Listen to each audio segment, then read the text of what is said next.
graça que nos foi dada, se profecia seja segundo a proporção da fé.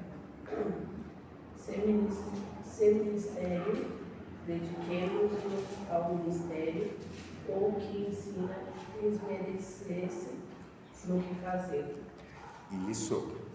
Então, Romanos 12, Paulo aborda a questão dos dons e talentos que nós recebemos, cada um dentro da sua área, dentro da sua capacidade, agraciado por Deus, e que esses dons e talentos que nós recebemos precisa ser utilizado para o nosso relacionamento entre irmãos, relacionamento eclesiástico, que é o relacionamento que acontece dentro da igreja. E é interessante, irmãos, que Paulo fala sobre isso. Ele falou aí sobre profecia, que mais? Profecia, ensino, não é? Ensino. Ele fala dos dons e talentos depois que ele fala de uma transformação de vida. Os versículos 1 e 2 de Romanos 12 são bem conhecidos nossos. A gente usa com bastante frequência quando tratamos de transformação, de vida nova. Rogo-vos, pois, irmãos, pelas misericórdias de Deus, que apresenteis o vosso corpo por sacrifício vivo, santo e agradável a Deus, que é o vosso culto racional. Ou seja, a nossa vida cotidiana é um culto de adoração prestado a Deus. A gente não cultua a Deus somente no domingo aqui dentro da igreja. A nossa vida, segunda, terça, quarta, quinta, sexta e sábado, precisa ser um culto de adoração a Deus. No culto nós fazemos o quê? Oferecemos algo a Deus, não é? Na nossa vida cotidiana a mesma coisa, nós oferecemos o quê? O nosso corpo, Paulo diz aí, apresenteis o vosso corpo como um sacrifício vivo, santo e agradável a Deus. Nós entregamos a nossa vida, entregamos o nosso corpo todos os dias para servir a Deus, em uma forma de culto. Aí, a partir desse culto prestado, temos o desenvolvimento dos nossos dons e talentos. E no versículo 2: e não vos transformeis com este século, mas fazer o quê? Que palavrinha bastante importante tem aí? Transformai-vos pela renovação da vossa mente. Olha aí. Para que experimenteis qual seja a boa, agradável e perfeita vontade de Deus. Transformação e renovação. As duas palavrinhas se conectam, elas se fundem. Transformação e renovação do quê? Da mente. Para que a gente consiga entregar o nosso corpo num culto de adoração a Deus, o que precisa ser transformado e renovado é a nossa mente. Porque tudo começa no nosso entendimento, na nossa mente. Da mente vai para a ação corporal. Então nós precisamos ter essa transformação, essa renovação, para que a gente experimente a boa, agradável e perfeita vontade de Deus, entregando a nossa vida como um culto diário a Deus de adoração. E aí, na sequência, ele vai falar sobre os dons e talentos. Tendo, pois, diferentes dons, segundo a graça que nos foi dada. Então, essa transformação que foi feita em nós, dentro dessa transformação, a partir dessa transformação, algo foi dado para nós, de forma gratuita, para que nós possamos prestar um culto a Deus, para que possamos pensar de acordo com a vontade de Deus, para que possamos servir uns aos outros. Qual que é o dom da profecia? É a capacidade de anunciar a palavra. Então, quem anuncia a palavra, quem prega, vai pregar e ensinar a palavra para alguém. É para abençoar a vida de alguém. É para que o Espírito Santo use essa palavra anunciada e pregada para transformar o coração do pecador. Então, eu preciso ter alguém que vai receber essa mensagem profética. Hoje, profecia é a pregação da palavra de Deus, da Bíblia. É diferente do profeta do Antigo Testamento, por exemplo. Em que sentido que é diferente? O profeta, ele recebia a palavra, Deus falava com ele e ele anunciava a vontade de Deus.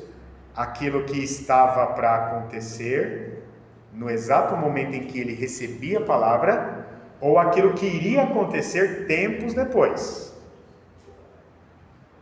Hoje, o profeta, o pastor, ele anuncia a palavra que veio, que já foi anunciada, de coisas que já aconteceram, que estão acontecendo e que estão acontecendo.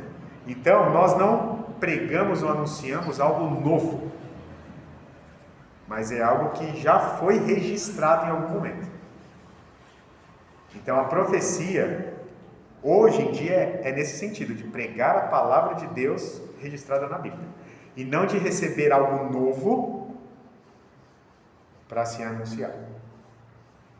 Tá bom? E aí nós anunciamos para um público. Quem que é o público? O pecador. O pecador. Então eu preciso ter um público para me ouvir. O ensino é a capacidade de ensinar a palavra de Deus também. Então nós recebemos essa capacidade de ensinar. Para que a gente consiga ensinar, antes de eu ensinar, o que eu preciso fazer? Aprender. Então nós aprendemos para podermos ensinar. Tá bom? E aí de que forma que a gente ensina? Falando. O que mais? Uma das formas de ensinar é essa, falando. Igual eu estou fazendo aqui nesse momento. Eu estou falando e vocês ouvindo. Qual é uma outra forma que a gente ensina?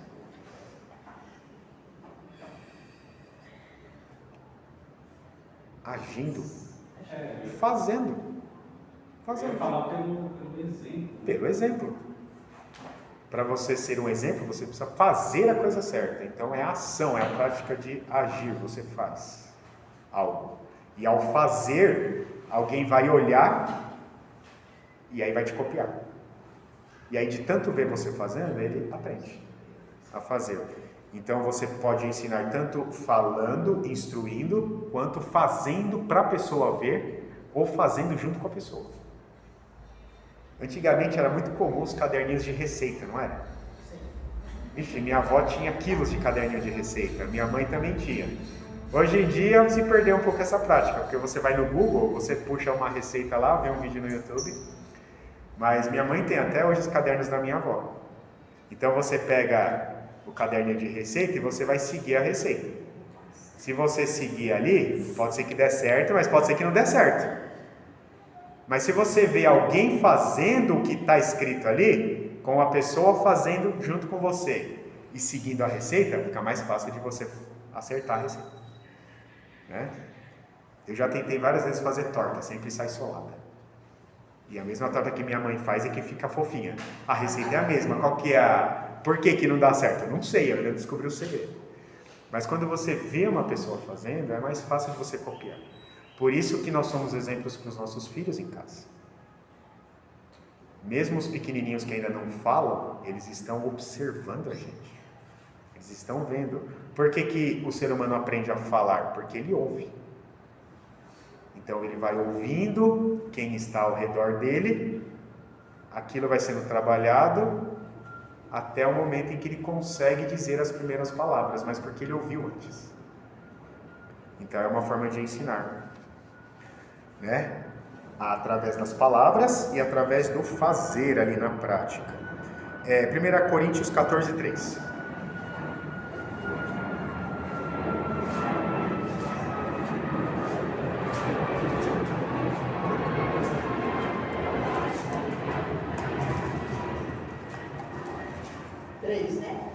Isso. Mas o que profetiza fala aos homens, edificando, exortando e consolando. Isso. Então, Paulo A mesma fala dele em Romanos sobre o dom da profecia está em Coríntios. Então, aquele que profetiza, aquele que ensina a palavra de Deus, ele fala para alguém, né? Alguém que vai ouvir, vai aprender e vai passar a agir, a viver de acordo com aquele aprendizado. Um outro dom, um outro talento é a fé. 1 Coríntios 12, 9.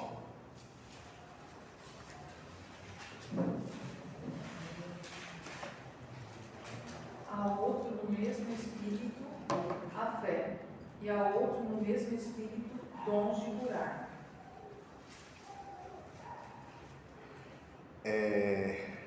Quantos aqui tem o dom da profecia? O dom de pregar no púlpito? Esse dom é mais restrito, né? São para uma porção de crentes. Nem todo mundo foi chamado para ser pastor.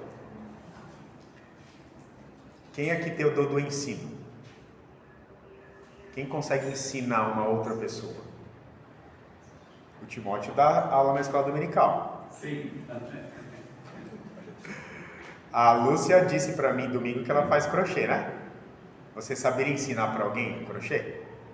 Saberia, você teria essa capacidade. Eu já dei aula. Né? Você já deu aula? Do que você deu aula? De banhosa. Do quê? Não sei se conta, né? Mas banhosa. Sim. Claro. É um talento que você tem de ensinar a pessoa a fazer aquilo que você faz. Não tenho paciência.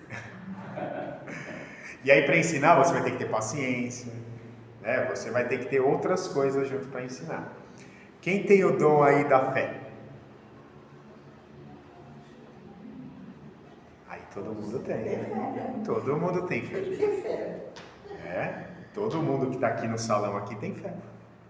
Porque a fé é a capacidade de você confiar em Deus. De você crer em Jesus Cristo, primeiramente, porque foi imputada uma fé no seu coração. Então você tem fé, e essa fé moveu o seu coração a crer em Cristo, a confiar em Cristo. Essa fé não é eu que tenho ela, é Deus que dá. Deus te deu e Ele vai alimentando essa fé para que você não a perca. Ele faz a fé crescer em nós. Mas para isso a gente precisa ler a Bíblia, orar, buscar conhecer a Deus, pedir para que Deus aumente nossa fé. E Ele então vai aumentando, Ele vai fazendo essa fé progredir. Mas cada um de nós aqui tem fé. Tem fé. Um ímpio tem fé? O que vocês acham?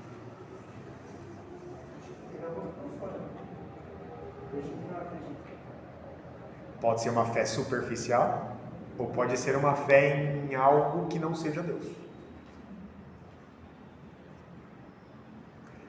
A fé, ela pode ser depositada em outras pessoas, em outros objetos, em outros deuses. O objeto da nossa fé é Deus, porque nós cremos em Deus, cremos em Jesus Cristo. Mas para um místico, a fé dele é os astros. Mas se a gente for olhar para um ateu, eu acho que ele tem que ter uma fé dobrada, triplicada daquilo que o crente tem para poder provar a tese dele. Sim, é um esforço que ele tem que fazer. Ele tem que fazer um esforço. Um esforço maior do que crer que existe Deus. Exato. Eu estava lendo um livro do reverendo Leandro Lima, e no livro ele fala que o ser humano, ele nasce com a semente divina dentro dele, porque o ser humano foi criado por Deus. Então essa semente, ela está dentro do ser humano. Então o ateu, ele tem que lutar contra essa semente que está dentro dele. Por isso que é um esforço dobrado. Porque naturalmente o ser humano, ele tem o senso de que existe algo maior do que ele. Tem. A questão é quem é esse ser superior. Mas o ser humano, ele, por ter essa semente divina, ele vai ter um divino na vida dele. algo que seja divino para ele. Aí o ateu ele precisa fazer um esforço dobrado, porque é anular isso que é intrínseco à natureza humana, essa semente, ao dizer que ele não crê em nada, que ele é racional, por isso que ele não crê.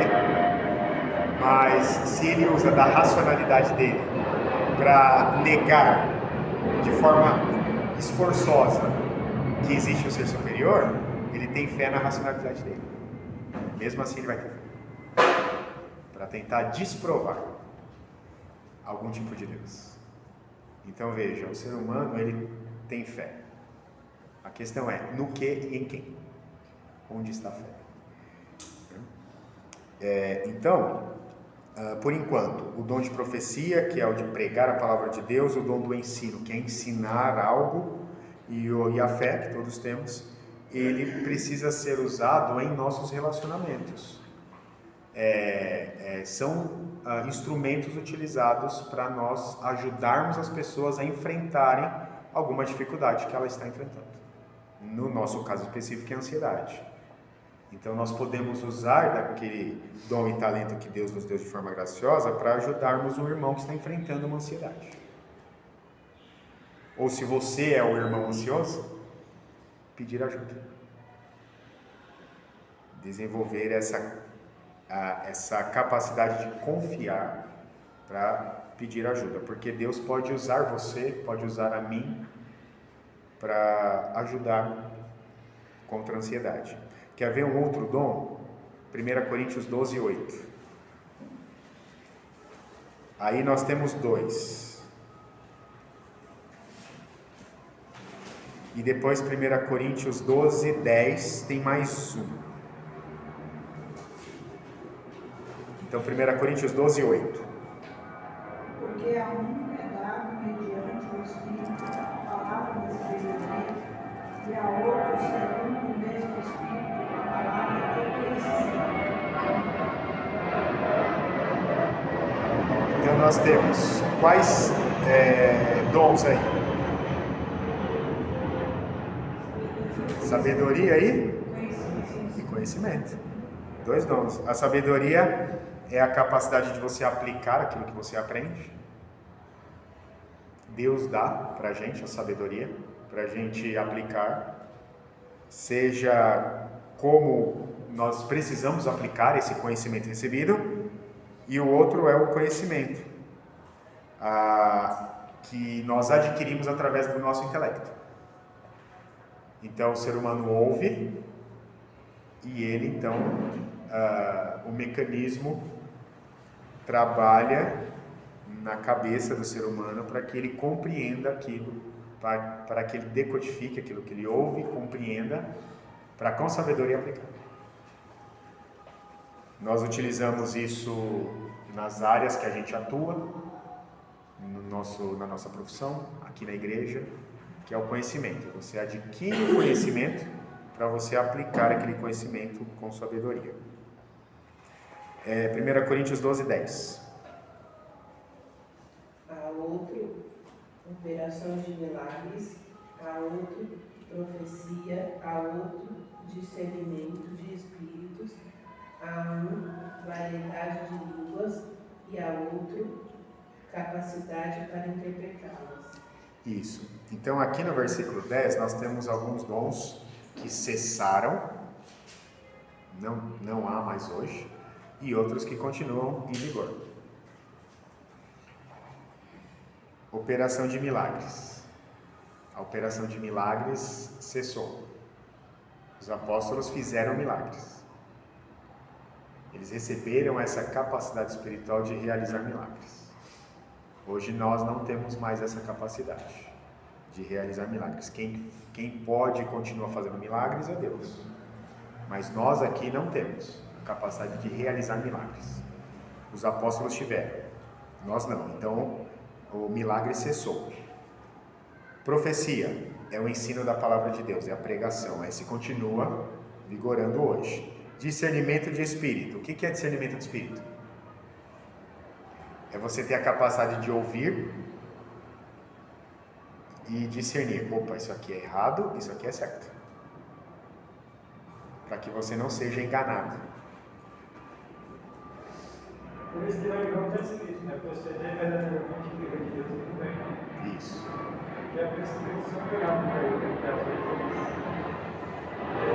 E a sociedade não usa por ele, é a data pela lata das pessoas. Isso mesmo. Então é você conseguir discernir o que vem de Deus Isso. e o que não vem de Deus. O que está certo e o que está errado. Senão você vai ser enganado através de heresias, todo e qualquer vento de doutrina, que Paulo vai falar em outro lugar, aqui no Novo Testamento. Então, sobre o milagre, né? Deus opera milagres. Ele opera. Continua operando, né? Ele continua. Porque senão nós não queremos, não podia nem orar, né? Porque a gente pede para, né? Isso. Tem nas nossas orações. Deus continua operando. Mas, mesmo, eu creio, mesmo hoje, pode acontecer uma oração e a pessoa sarar também, assim, imediato. Não que é uma operação de milagres, mas Deus pode operar no momento. Pode operar. Sim. Eu tenho uma experiência assim que eu tive, né, com esse menino aqui, ó. Ele tinha 6 anos, assim, ele tinha um problema no estômago, no intestino, era uma dor, e ele ficava assim, ele não comia, e ele queria vomitar, ele vomitava aquela coisa, né? E também, e aquela dor no intestino. Fui para o pronto-socorro, já tinha ido 2 vezes pelo menos. Esse dia tinha passado de manhã toda lá. Os médicos fizeram tudo, fizeram raio-x do intestino, tudo lá, ultrassom. Não deu nada. Aí o doutor concluiu, ele só tem assim, falta de, tem muitos gases, não sei o quê. E como ele estava comendo, né, então ele precisa alimentar, porque ele não está tendo nem fezes no intestino, está muito vazio. E eu voltei com ele para casa e ele não conseguia comer. Aí dei o remedinho que o doutor mandou lá e estou para ele tentando, né? Passou 3 dias, aí deu uma melhorada. Eu estava lavando louça assim na pia e ele chegou e falou assim, mamãe, já vem aquela dor. E ele emborcava assim e ficou com meus pés, né? Aí eu falei, meu filho, você crê que Jesus pode te curar? Que Jesus te cura? Ele falou, eu creio. Eu falei, então a mamãe vai orar. Aí peguei ele no colo, botei a mão nele e orei, pedi a Deus naquele momento. Quando eu acabei de orar, ele levantou, falou, mamãe, a dor passou. Aquela dor nunca mais voltou. Aí no outro dia, depois ele começou a se alimentar, eu ainda comprei, aí passou um vizinho, né, que morava no sul assim, né, e eu estava sem remédio, em casa, uma novalgia, que dava pra dor, né. Falei, você traz para mim, por favor, porque eu podia sair. Meu marido não estava em casa, não estava trabalhando. Aí o moço trouxe aquela. Eu nem cheguei a usar assim, né, para aquela coisa, né, porque ele não teve mais a dor. E está aí até hoje, graças a Deus. Impressionante, né? Deus, ele pode realizar. E ele pode realizar, sim. E realiza, né? Não é que a gente pede, a gente fala, Deus vai fazer, para ele fazer agora, né? Que nem a gente vê por aí, operação de milagres, isso que levanta, né? Mas, a gente não pode ordenar. Ordenar. Mas a gente crê que ele faz. A gente ora, né? A gente ora confiando que ele vai agir. Confiando que ele vai agir. Agora, ele pode agir rápido, pode agir. Pode demorar um pouquinho, exatamente. Né? Mas que ele faz, ele faz. Eu creio naquele momento, ele agiu naquele momento, né? Ele levantou dali, sim. Depois foi só melhorando. Melhorando. Ele teve mais, aquela dor voltou. Sim. Deus é maravilhoso, né? Isso para mim, eu tenho isso na mente, assim, até hoje, né? Nunca sim. perdi aquele momento tão especial, parece que foi assim, sabe? Sim. Eu senti a presença de Deus. E marca, né, a gente? Marca, né? A nossa vida. E graças a Deus, né? A gente sempre pede a Deus, a gente tem confiança. Tem que pedir confiando. Deus age sim. E na como... hora que Ele quer, sim. Né? Não é tempo da gente. E como o Paulo ensinou, a gente já pede agradecendo. Já pede agradecendo. A confiança é tamanha que a gente já pede com ação de graças. Agradecendo. A senhora pediu totalmente. Né? Uma confiança genuína que é para qualquer um, é preciso exato. os dons não é para qualquer um. Né? E a salvação é individual também. Quer dizer, isso aí foi um verdadeiro milagre. Uhum. Foi tipo. Sim. A nossa própria transformação de ímpios para filhos de Sim, Deus, né? Tá o Júnior aqui, né? Então, Pode provar isso, né? É um mais novo transformado, né? Então é algo que é inexplicável, né, Júnior? Você não consegue explicar, é algo que acontece que a gente fica sem entender assim como, né? Que, entendeu? É só o poder de Deus mesmo. Então, falando de milagre, né? Eu vi um documentário assim, tem bastante tempo, com o Mauro de Fernando, né? Ele estava conversando com o cara e ele estava questionando, né? Mas ele falou que foi um milagre, né? Eles conversando sobre milagre assim. Deus faz milagres todos os dias, né, com a gente. A gente acha que milagres não é só, às vezes, ficar doente e curar. São grandes milagres, né? Mas também um grande milagre é você acordar de manhã, você conseguir trabalhar, você, uma mãe solteira, um pai solteiro, criar um filho, conseguir criar um filho, conseguir alimentar ele, conseguir se alimentar, né?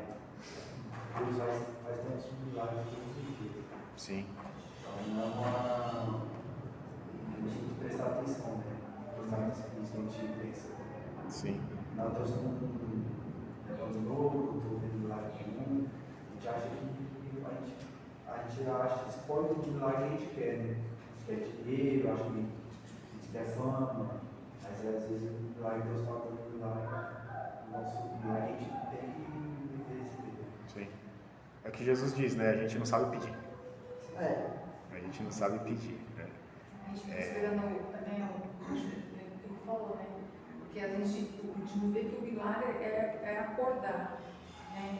As pessoas às vezes ficam esperando realmente o extraordinário, aquela coisa... Barulho, trovão, luzes, Nossa, algo só assim, que vai ser milagre. algo diferentão assim. a gente está vivo, andando todo dia, levanta, faz assim, né? Você sair de casa de manhã e voltar. No mundo que a gente está, Sim. a gente está, né? E Deus protegendo a gente Protegendo já é. de quantas coisas que a gente Sim. nem Nem sabe. imaginaria que ia acontecer com a gente. Falou, né? Se torna tão natural o ir e vir que a gente para de prestar atenção nisso, né? E aí eu fico pensando, toda vez que eu vejo ou na televisão, né, ou na rua um acidente ali, um acidente onde uma pessoa morre, ela saiu de casa, não imaginaria que iria perder a vida em um acidente. Foi algo natural que ela estava acostumada a fazer todo dia, levantar e sair para o trabalho. Então a gente poder voltar realmente é um milagre de Deus, né? A gente nem às vezes nem lembra de agradecer, obrigada. Não. E às Não vezes até agradece. os acontecidos assim, se a gente acorda atrasado, alguma coisa que acontece, é Deus ligando, já é um milagre. O ônibus que você perdeu, que você ficou com raiva. Realmente. Se a gente passar até toda morte, sem saber que ela vive. Sim. Eu acho também. É que a gente associa milagre com barulho, fumaça, luzes, né? Coisas assim mágicas. Mágica. Acho que é isso. Não. É o natural. Quando Jesus realizou os milagres, não teve nada disso. De barulho, de algo assim, não. Ele foi lá, fez um barro e passou nos olhos de um cego. Né?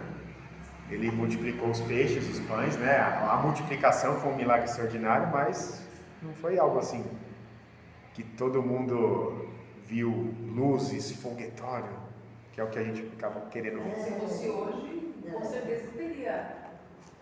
Sim. Apareceria, né? É, ia Todas ser- as redes sociais. Sim, sim, né? ia ser filmado. Filmado, enfim. Igual é dito, né? Venha, você quer um milagre? Venha na terça-feira, às 7h30 no endereço tal, que o milagre está lá. Você tem o endereço, você tem o dia, você tem a hora. Eu acho que o primeiro momento assim para perceber o milagre mesmo foi quando eu resolvi silenciar o meu coração. Porque o nosso coração naturalmente é atribulado, né? Com várias vozes. E ter essa calma também é um milagre de Deus, ele acalmar o nosso coração. Porque a gente é muito atribulado. Muitas vezes a gente está assim tão tribulado, a gente para um pouquinho, pensa, pede a Deus, aquilo né? Sim. A gente descansa um pouco, o Senhor passa pela tribulação. E muitas vezes a ansiedade vem por causa dessa tribulação do coração, que a gente quer agarrar tudo, a gente quer dar as braçadas maiores do que a gente consegue, né? Esticar a perna mais do que dá para abrir, né? Na passada. Igual você já falou aí, né? Que é uma preocupação que não está na nossa alcance. A gente quer fazer algo Que não cabe a nós, não compete a gente. E aí vem A a ansiedade. Então é tomar conta do que não compete a nós, né? E aí vem o aprender a confiar em Deus, que Deus vai. Porque é essa confiança que vai acalmar nosso coração, vai fazer a gente suspirar e relaxar. E quantas vezes a gente já viu assim, amanhã vai acontecer, ai, mas o que eu vou fazer amanhã, quando eu chegar lá, quando eu for, quando eu fizer? Gente, por quê? A gente chega amanhã, nada acontece, a gente passa, bom. E aí Jesus fala, essa preocupação que você teve mudou alguma coisa? Não, Foi capaz de mudar algo? Não. Porque não é a gente que faz, é Deus. E é aí que entra, né, os personagens aí na nossa vida, né? Isso. Os irmãos aí, com cada um desses dons aí, Essa rede de para apoio poder, dando essa suporte. rede de apoio para nos dar esse suporte, cada um com a sua, Que Deus vai usando a gente. com a sua capacidade, Com as nossas para capacidades. poder ajudar Isso. aí.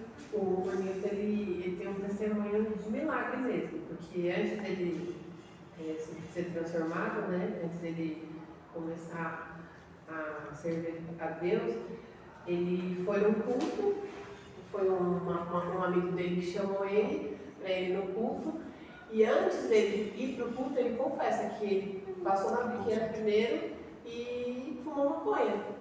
E ele foi para esse culto fumando maconha. E aí, quando ele aceitou Jesus, no outro dia ele já não quis mais. Ele não quis, foi um milagre. Deus fez um milagre naquele dia dele. Ele não quis mais. Transformação instantânea. Aí no outro dia ele já mudou o visual dele, ele foi transformado naquele dia. E aí, a partir daquele momento, ele não quis mais saber. Aí as pessoas às vezes não acham que isso é um milagre, mas é um milagre, porque se fosse por ele mesmo, ele ia continuar. Sim. Mas aí Jesus entrou na vida dele e ele não quis Foi mais. de uma vez, né? Ele fala mesmo, ele fala, antes de eu ir, uma hora antes de eu chegar no culto, ele passou na biqueira e foi lá e fumou. Ele chegou lá no culto, já pensou?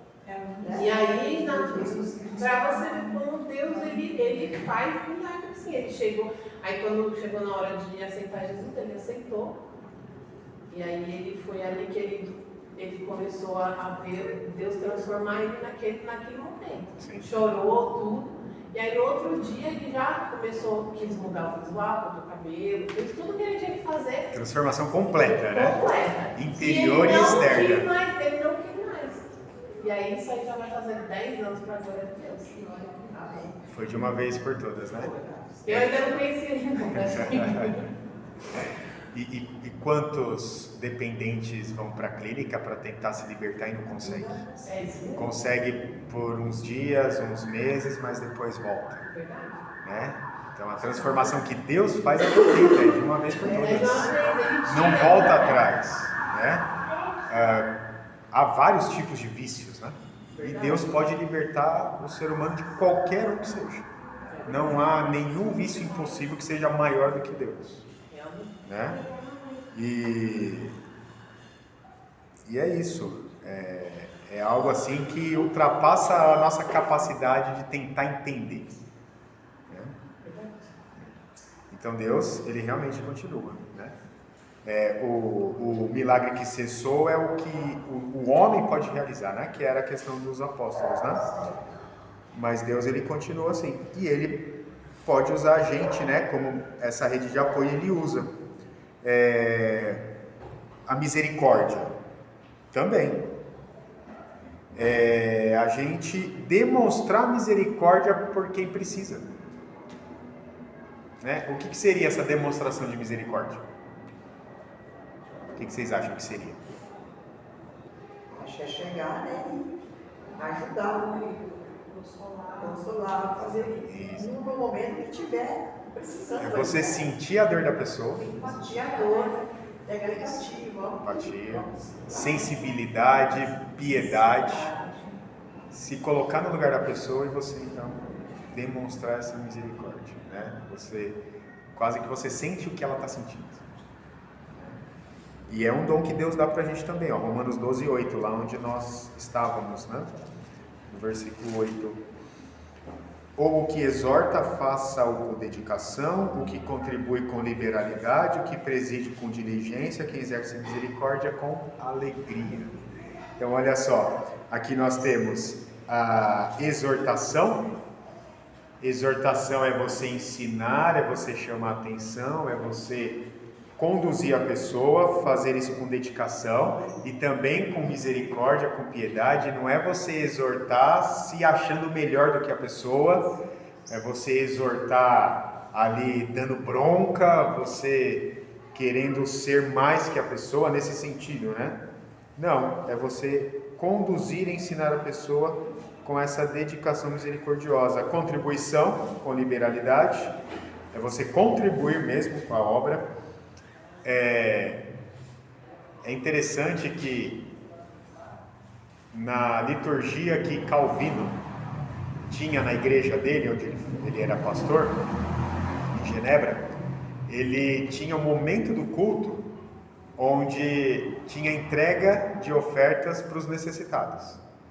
Então tinha entrega do dízimo, igual a gente faz aqui, normal, dízimo, né? Que é devolver para Deus o que pertence a Ele. Mas tinha um momento das pessoas entregarem ofertas que seriam destinadas para as pessoas que necessitavam, que estavam passando necessidade. Isso era feito no culto. Porque a dedicação é um dom. É um dom que Deus dá para a gente, então, utilizar abençoando. Então ele entendia que tinha que ser feito isso no culto. Era uma forma de você dedicar-se a Deus, era contribuindo para a necessidade do próximo. Era uma dedicação que você exercia. Por isso era no culto.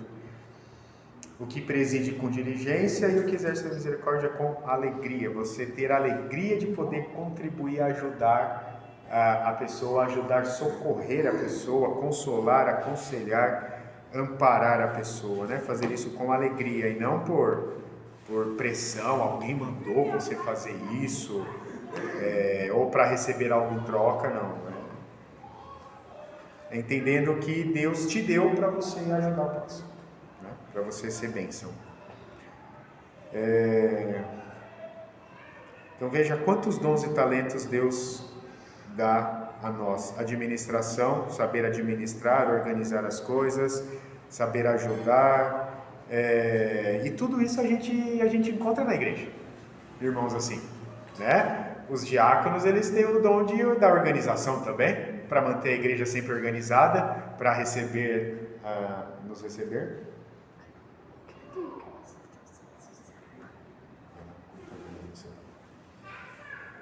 E então, irmãos, ninguém não tem dom. Todo crente tem um dom e um talento. Se você não descobriu ainda, você vai descobrir. Mas todos têm. Porque esse dom é dado por Deus através do Espírito Santo. Se você tem Espírito Santo, você tem um dom, você tem um talento. Você precisa descobrir qual que é. E você vai descobrir fazendo.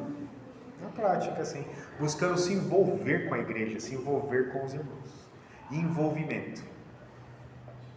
Então isso é importante, você está sempre envolvido com as coisas de Deus, né? Todos os dons espirituais são destinados à edificação da igreja. Quem é a igreja aqui? Nós. Então é para nossa edificação, é para o nosso crescimento. O exercer os dons espirituais é para que nós cresçamos juntos. A vida cristã não é uma competição. Tem um hino que a gente canta. Não é dos fortes a vitória, nem dos que correm melhor, mas dos fiéis e sinceros que seguem juntos ao Senhor. Então, a vida cristã aqui não é uma competição. Eu sou melhor que o Timóteo.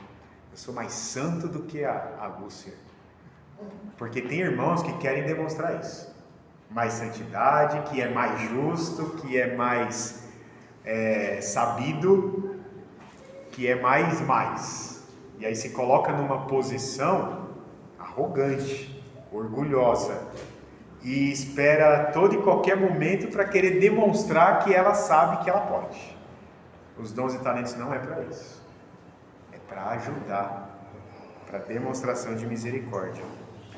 Por isso pode ter vários dons, né? Mas o Espírito é um só. Efésios 4, né? Há um só Deus. Vamos ver lá, Efésios 4.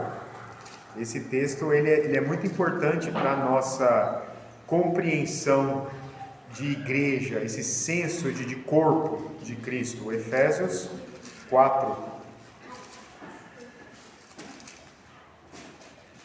Rogo-vos, pois eu, o prisioneiro no Senhor, que andeis de modo digno da vocação a que fossem chamados. Olha, a vocação é o exercer esses dons e talentos. Nós fomos vocacionados, né? Com toda a humildade, mansidão, longanimidade, suportando-vos uns aos outros. Olha, a vocação que Deus deu para a gente, os dons e talentos, é para a gente usá-los para a unidade na fé com mansidão, longanimidade. O que é longanimidade? Uma pessoa de longe, É você demorar para ficar bravo, né? Você tem um ânimo bem estendido. Você demora para perder a paciência, para ficar bravo. Suportando-vos uns aos outros, esforçando-vos diligentemente por preservar a unidade do Espírito. Se Paulo usou o esforçando, se ele usou o suportando, significa que não é natural e que não é fácil. Senão ele não usaria o esforço. Então, se é um esforço, porque não é natural nosso, é algo que vai ser desenvolvido, vai ser aprendido. Aprendido por quem exerce e por quem recebe aquele exercício do dom e do talento. Para preservação, olha lá o que o Antônio tinha citado, a unidade do Espírito no vínculo da paz. Eu já vi igreja em pé de guerra, os irmãos brigando. Mas olha como que nós temos que exercer a unidade da igreja em paz. Há somente um corpo, um Espírito, uma só fé, um só Senhor, um só batismo, um só Deus e Pai de todos, o qual é sobre todos, age por meio de todos e está sobre todos. Era um problema que a igreja de Corinto tinha. Lembra quando Paulo fala, uns falam que é de Paulo, outros falam que é de Cefas, outros falam que é de Jesus. Os de Jesus eram o que se achava mais. Eu sou de Jesus, vocês são deles, eu sou de Jesus. Eles tinham essa dificuldade de ser uma unidade, de ser um corpo. E aí Paulo vai ter que trabalhar com eles isso. Aqui na igreja de Macete, está se apertando para o de Macete, porque eu sempre teve diretor, eu sou da Universal. Exatamente. E se você pegar o histórico desses líderes, todos eles começaram juntos ali. Aí foi passando o tempo, foram se dividindo e criando suas igrejas. Foram perdendo essa unidade, porque viram que dava certo, era um grande negócio, e aí você quer abrir o seu negócio. O menino deve dar dúvida ali no salvo, o chapéu lá, quando dele. É. Ele era assim com o de Macete. E é tudo meio parente também. Mas quando ele descobriu o segredo digital, foi Sim. E aí um quer fazer mais milagre que o outro, um quer dar mais prosperidade que o outro, fica essa batalha de coisas que não tem fundamento nenhum na Bíblia. E aí, essa unidade, esse desenvolvimento dos dons e talentos, nos ajuda a lidar com as pessoas problemáticas. Olha, tem um capítulo só para isso aqui no livro. Como lidar com as pessoas problemáticas. Significa que tem pessoas problemáticas na igreja? Tem. E tem pessoas problemáticas. Porque a igreja é composta de pecadores. Teve um autor que disse, eu não lembro qual foi o nome do autor ou livro, mas ele fala que a igreja é um grande hospital cheio de doentes, que precisam ser medicados ali constantemente.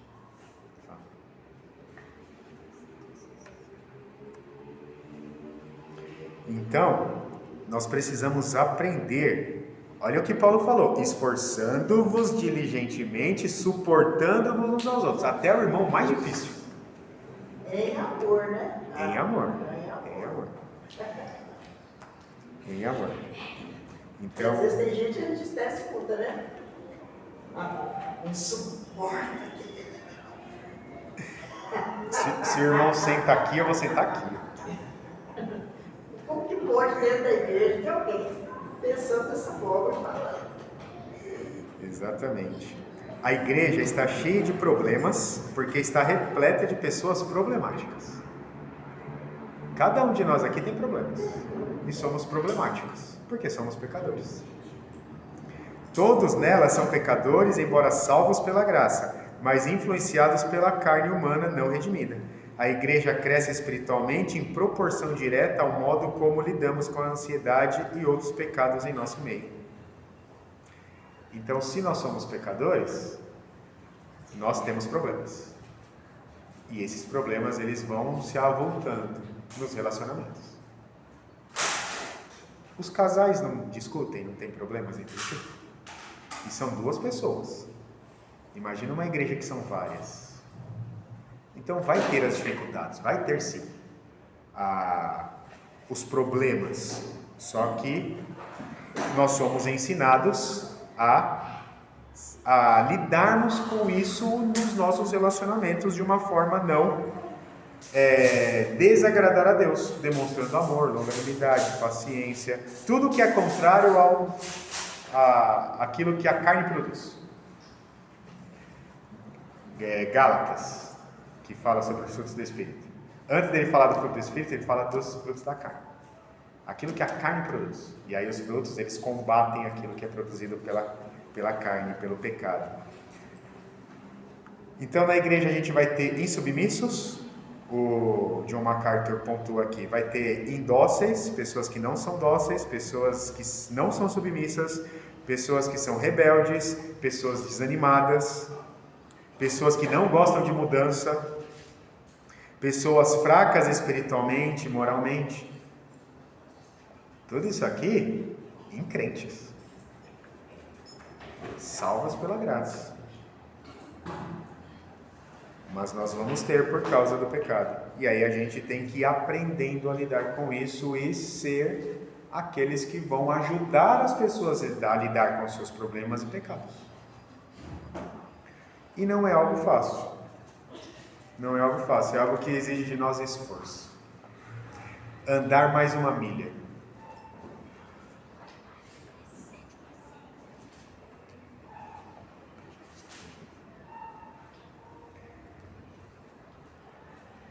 Se você consegue exercer fé, uma fé que faz você confiar plenamente em Deus, você pode ensinar o seu irmão mais fraco, que tem dificuldade. Então você vai ser o canal de bênção para que ela consiga desenvolver uma fé mais forte, mais vigorosa. É claro que Deus faz isso crescer em nós, mas se você for um exemplo, se você for um modelo, a pessoa vai olhar e ela vai poder pegar dicas com você. E você então vai ajudá-las com isso.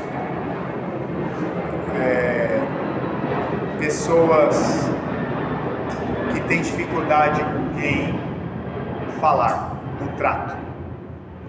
Tem gente que sabe se relacionar mais fácil do que outras pessoas. A forma de falar, no trato mesmo. E como é que você ensina uma pessoa dessa a ser mais maleável, mais dócil? Você sendo. Se uma igreja quer crescer, deve então ministrar a todos, através dos dons e talentos, o amparo e o fortalecimento, para que todos os irmãos cheguem a essa plenitude espiritual. Ir à igreja não é apenas aparecer lá de domingo de manhã. O Senhor deseja que nós compreendamos que as pessoas, elas vão encontrando as suas dificuldades diariamente e que nós podemos ser essa rede de apoio no decorrer da semana também, não só no domingo. E aí vem o relacionamento que nós vamos desenvolvendo diariamente, essas trocas que nós podemos fazer através de uma troca de mensagens de WhatsApp, através de uma ligação, através de uma visita. Tudo isso a gente pode ir desenvolvendo entre nós, entre a igreja. Porque é mais fácil você se abrir fora da igreja do que dentro da igreja. Então você tem mais confiança, um lugar onde você se sente mais confortável, onde você está mais à vontade, que é o seu lar. Então você sente mais liberdade de conseguir compartilhar uma dificuldade e buscar ajuda. Então, esse apoio, ele não deveria ter na igreja só no domingo, mas durante a semana. A gente conseguir conviver um com o outro durante a semana. Claro que a gente vai ter o empecilho do trabalho, do tempo, da locomoção. Poxa, para eu chegar na casa do irmão, eu tenho que atravessar a marginal, eu vou gastar tanto tempo. Mas tentar, se for possível, vamos fazer. Ou com o irmão que está mais próximo, mais perto. Então a gente precisa desenvolver esses dons e talentos durante o domingo e durante a semana também, porque Deus vai usando a cada um de nós para benefício da vida um do outro. Mesmo que a pessoa seja difícil. E aí cabe a nós ser o exemplo da pessoa fácil para a pessoa difícil e ir aprendendo. Cabe a nós. Né? Então, a Kelly fala para mim, olha, eu tenho bastante dificuldade de lidar com as pessoas. Não parece, mas ela é tímida. Eu não, onde eu chego assim, eu converso, porque eu nunca vi, eu tenho essa facilidade. Eu aprendi isso, o meu pai é assim, onde ele chega ele faz amizade, muito fácil. Então eu tenho isso, a Kelly já é mais difícil, é um esforço que ela tem que fazer. Então aqui na igreja vai ter gente igual a eu, que é mais fácil fazer amizade, é mais fácil de conversar, mas vai ter pessoas que não, são tímidas, e aí não consegue pedir ajuda, mas a gente teria que desenvolver isso no seio da igreja. É interessante que nos Estados Unidos, todas as igrejas, praticamente, têm os seus consultórios de aconselhamento.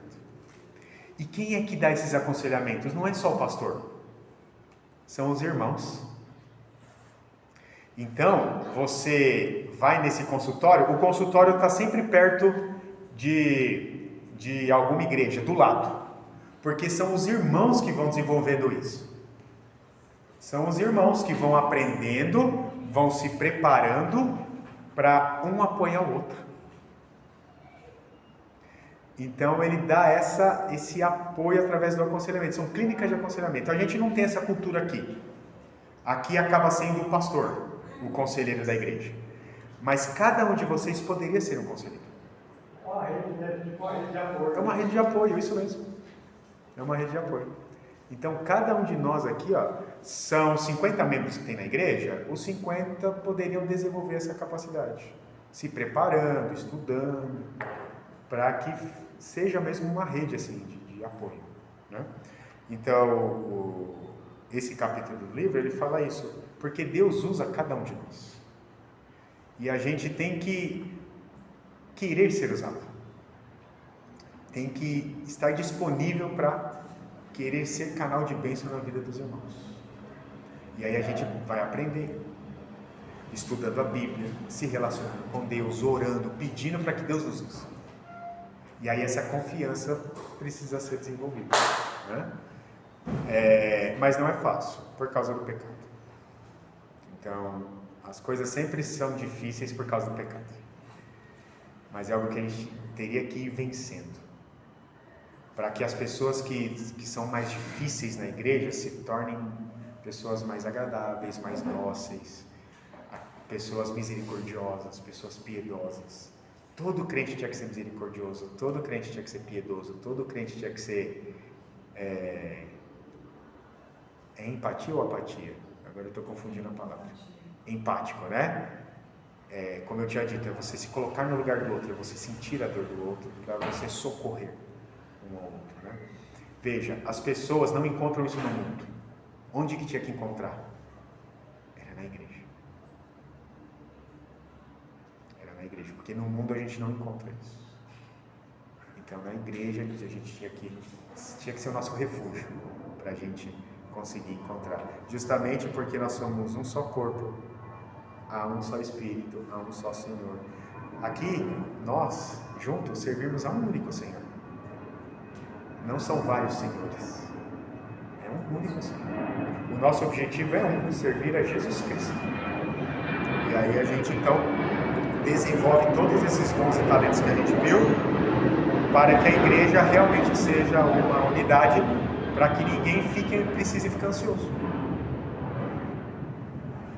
Para que todo mundo consiga encontrar essa confiança plena em Deus. Então a gente pode ser um modelo para isso. Então a gente aprende para ensinar. Né? Então, encerrando aqui, as preocupações, elas são natural.